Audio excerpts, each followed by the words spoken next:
there's really two threads of wargaming going on. There always have been. There's the defense college or defense training war games, and then there's the hobby war games, the ones you go down and buy.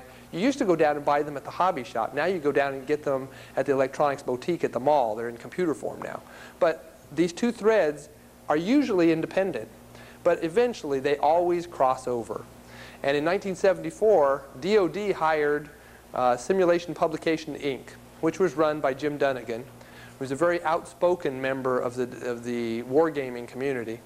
And they asked him to create war games that would be appropriate for teaching lessons at the war colleges. And so he created Firefight to teach platoon leaders, and he created Strategic Analysis Simulation to study global warfare. And the crossover between commercial games and military tools keeps happening over and over again. If you go to ITSIC on Tuesday afternoon, there's a panel discussing the use of COTS games as military training tools. In the course I taught in the Netherlands earlier this year, I had a member of the Norwegian Air Force there, and he brought with him the game Falcon 4. It's a computer game of flying the F-16. And he said, we are seriously evaluating Falcon 4 as a first step in our training of F-16 pilots in Norway. So we would set them down, they would go through classes, but we would give them the Falcon 4 game, and they would learn to operate all the systems on the F-16 using the game before we took them to our more expensive simulators and then on to the aircraft itself. So this crossover happening all the time. Right now there's a company who is building a game under contract to the Marine Corps. And the agreement is that they'll publish it as a commercial game, but also deliver it to the Marine Corps as a training tool for them. Well, back to 1880. We got a little ahead of ourselves there going into the wargaming. I want to describe the Naval War College. The Naval War College has always been a very strong proponent of wargaming. The organization started in 1884, and part of their charter was to develop operational warfighting concepts through research and wargaming. And they've stuck to that wargaming part of their charter for over 100 years since they've been in existence. Initially, the champion of wargaming at the Naval War College was William McCarthy Little. And he introduced gridded paper and paper ship war games at the War College. And they used those and other tools to study problems like the British invasion of New York Harbor and how we would respond to that. How could we defend New York Harbor against the British sailing in and taking over? The world's changed a little since 1895. In 1897, Teddy Roosevelt came to the War College and said, I want you guys to study something for me.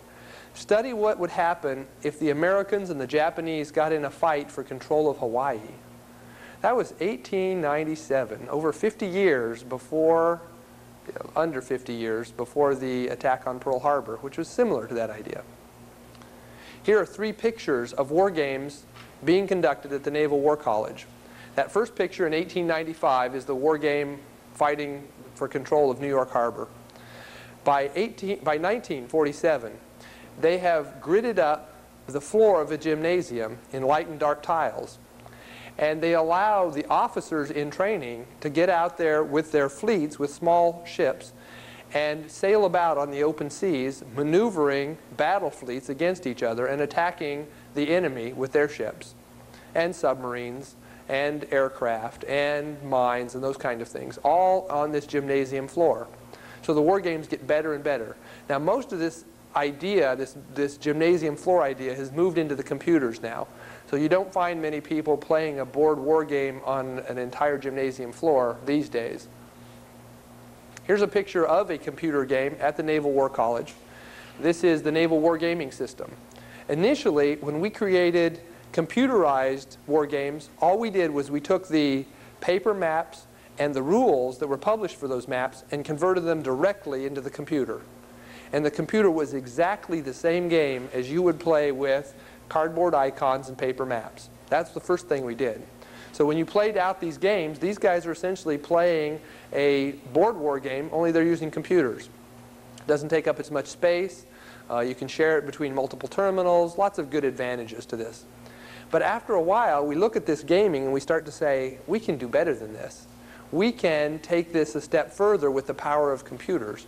And so the computer games start to change, and they become more capable and much more networked, so that the virtual world that you're representing inside of a war game is only part of the battle. It may be connected to a schoolhouse where a bunch of students are sitting in class watching the progression of this war game and learning from an instructor what it is those commanders might be telling their forces to do and why they're taking this maneuver, why this is superior to that during this situation.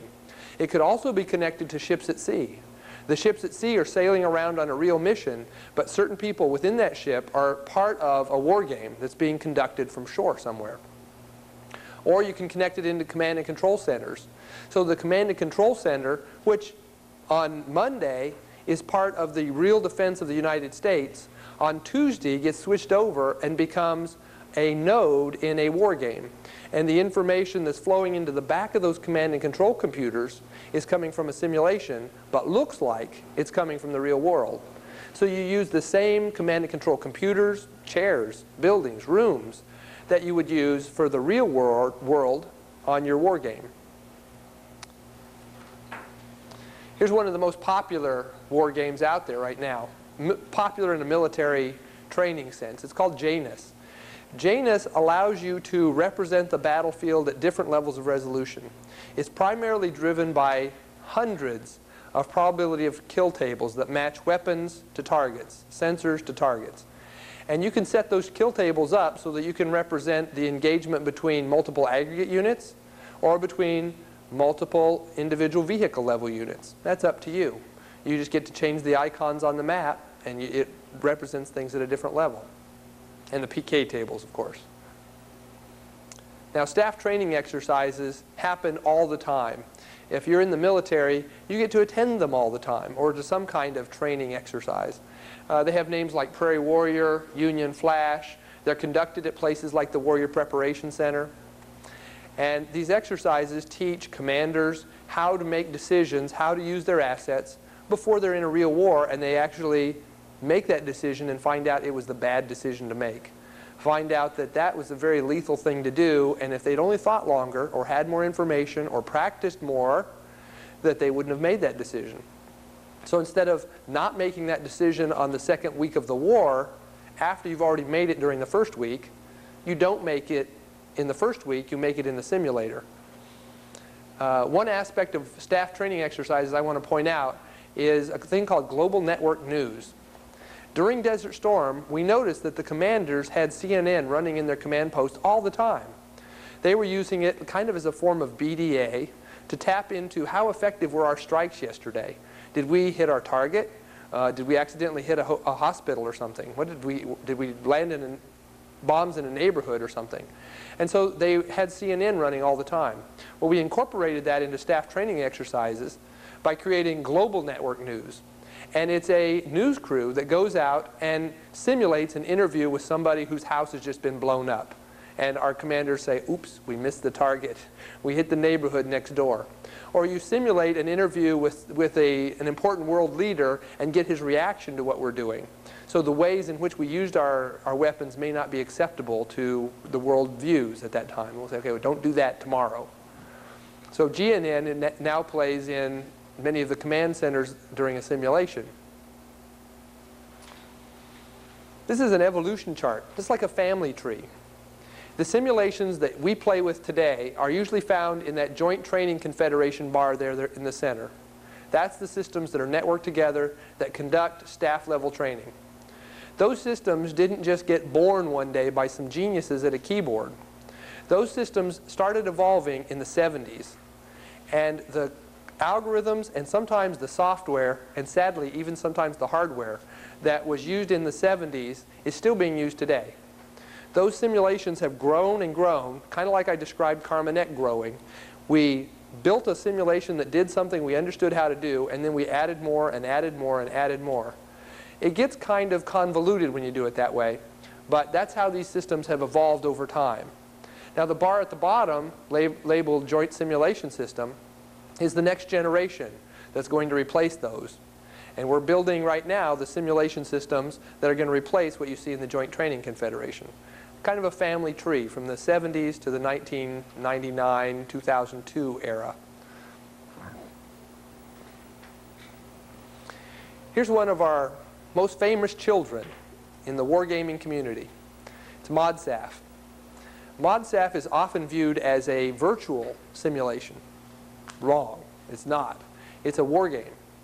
ModSAF allows somebody to sit down at a terminal and control 50, 60, 70 different vehicles on the battlefield.